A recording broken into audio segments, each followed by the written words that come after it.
What's up, Farmington High School? Since it's Teacher Takeover Week here at BKTV Studios, Dr. Lamons, Mr. Northern, and I decided to take over the live for this week. That's right, Dr. Conley. Now let's get on with the show. Starting us off, we have coverage of the Black Knight Branch Bank, Ag Department's animal science classes, track and field throwers, and the SpecGym. All this on BKTV Live.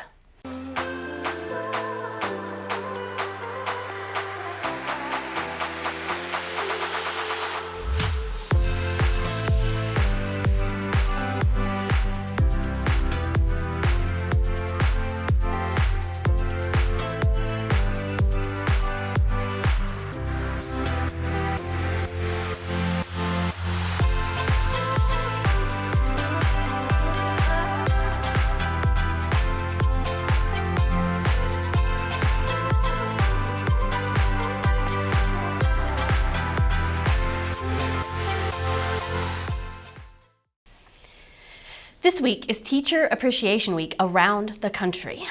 And for myself and the entire admin team here at the Farmington High School District, thank you for all you do and all your dedication. The high school and the entire school district would not be the same without every single one of you. From the bottom of our hearts, thank you. Now, to get into this amazing show, our next segment is brought to us by Linnea Smith, who discusses Mrs. Stroud about the animal science classes we offer here at high school. Here at FHS, we have many different agriculture classes to choose from, one being animal science. Animal science is the study of animals. I had the opportunity to speak with the ag teacher and FFA advisor, Mrs. Stroud, to learn more about the wonders of animal science. We have a class that is called Animal Science, and then we have Advanced Animal Science. So that's where we do most of the hands-on with the animals. Animal Science, they work more with the chickens, and Advanced Animal Science works with the rabbits. So in order to raise the animals, you basically just enroll in the class. So for our animal science class, in the fall of the year, we raise broilers. Broilers are just meat chickens, so we raise them from day-old chicks until they're about 6 weeks old, and then we send them to be processed. Then in the spring of the year, we let kids pick what type of laying hen they would like, so the chickens that are laying eggs for us. And so they go to a hatchery website and they can pick any hen or any chick to start with, and then we narrow it down to the top 5, so they have to kind of advertise and advocate for their chicken to be picked, and then we pick the 5 most popular breeds, and then we keep data on the chicken, like how much we're feeding them and then how much it's gaining per week. If you love working with animals or plan on making a career out of it, Animal Science is a class I strongly recommend you to consider. thanks, Linnea, and thank you to the amazing Ag Department that offers such an amazing educational experience. The next segment is brought to you by Trent Galzinski, Sam Knight, and Colin Roth, who are covering throwing on the FHS track and field team. So with throwing, it really is all about technique. There's lots of different things that we need to take into consideration when it comes to being a good thrower, but a lot of people think that it's all about how strong you are, and that's really, that helps out, but if you don't have the technique down, you'll pretty much plateau at some point, and then if we work through all the little bitty things with technique, then we'll actually become a lot better and not actually keep that plateau. So for me, I know the kids don't like this, but I always say that throwers are sprinters. And so they have to be fast, they have to be explosive, but they also need to be somewhat strong. They also need to be very flexible because of that technique, like what you had just said. And so we do lots of flexibility work, lots of hip mobility work. So we'll even get the hurdles out, do some stretching like that, try and get the hips to be able to flex and move so they're not so stationary, because it all goes back to that technique. You can maybe not be as flexible or not be as strong, but if you're willing to come every day and work and give 110% of everything that you have and be coachable, you can pretty much, get better as the years go on. Thank you, Trent, Sam, and Colin. Our track and field team is an important part of athletics here at FHS. Keep up the good work, everyone. Our next segment is an important one, all about AEDs. That's right. Matt Huff and Roddy Vaugh speak with Nurse Roth about AEDs and the process of how to use them.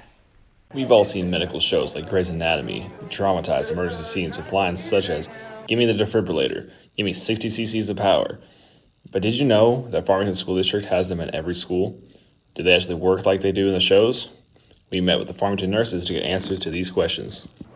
Hey FHS, this is Nurse Roth here in front of my office and our AED. So just wanted to take a quick minute, not to bore you for too long because I know it's redundant, but to tell you where our AEDs are located in our building. We have 4 total at high school. AED stands for Automated External Defibrillator. So if somebody has a cardiac arrest, if you see them down, you suspect maybe a heart attack, that's the time that you would use an AED versus just CPR. So all of the AEDs are in a box like this. It just opens right up. It won't alarm you, and if it does, that's okay. It doesn't matter. You pull it out, and it's pretty simple. You would set it on the floor next to whoever you're working with. Okay, pull harder than this to get it out in an emergency. But it has an on button.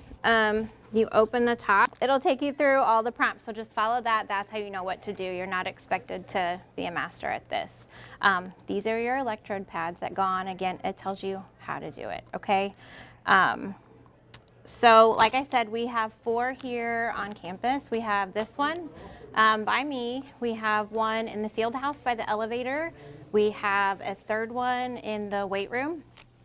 And we have a 4th one in the wrestling building. So thinking about who all needs to know this, so every staff member in our building should be trained, and this is a little video to go along with that for you guys, because I know that we talk about it a ton, but it's nice to know you see the locations of where everything is at.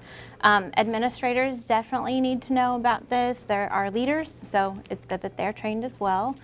We do have them, we have, I think, 4 or 5 extras. Those do go on buses for travel. They don't obviously go on every single bus, but occasionally they go on trips. We go over this 2 to 3 times a year. Lots of paper handouts on it, lots of hands-on. So if you need more hands-on, come see me. I always have extra trainers. Thank you, Matt and Rowdy, and thank you, Nurse Roth, for your insight. Yes, thank you, Nurse Roth, and all the nurses here in the school district. You are important to the health of all of our students. Our final segment is about the SpecGym here in Farmington, brought to us by TJ Benoist and Michael Capias. Ashley Smith and her husband, Corey Smith, the technology director at the school district. We love Corey Smith. Yay, Corey Smith. Run Little Learners, which has recently opened the SpecGym for children with developmental disabilities. Children with autism have sensory needs for more stimulation than the average child, which cannot be easily fulfilled by parents alone. This is why the SpecGym was created. Ashley Smith, the founder of Little Learners, the parent company of the SpecGym, told us her story. So the SpecGym was actually started because my daughter was diagnosed 2 years ago with autism. What we found out was that there was really no outlets for children in our community that had special needs or that were on the spectrum. Children on the spectrum have a lot of sensory needs, so a sensory gym would help those children regulate. And it was very important to me to meet, once I seen the need that she had and found out there were so many other children that needed the same thing, we wanted to create this gym. So the gym is here for them and our community children that need a place indoors for therapy and for recreational play.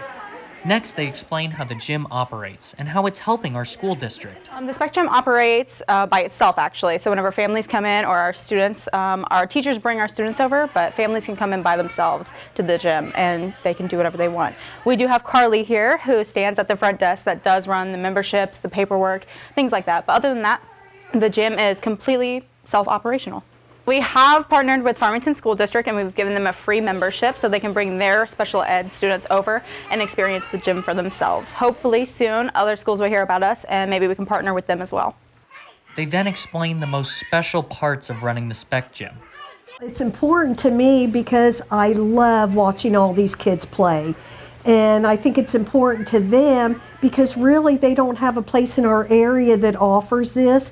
And it releases a lot of energy and another way to get close and friends with other kids that might come and participate in the gym. Mrs. Smith then finished by saying this. The future of our program really relies on our community. So as you watch this video, we hope that We have convinced you to come join and be a part of it. It's going to take a village, and we need your help. The SpecGym is an important and welcome part of our community. We sincerely hope it is the first in a long line of gyms just like it. This has been Michael Kopias and TJ Benoist for BKTV, signing off. Thank you, TJ and Michael. The SpecGym is an amazing facility for all children and is truly an important service in the community. That's all the time we have in this week's episode of BKTV Live.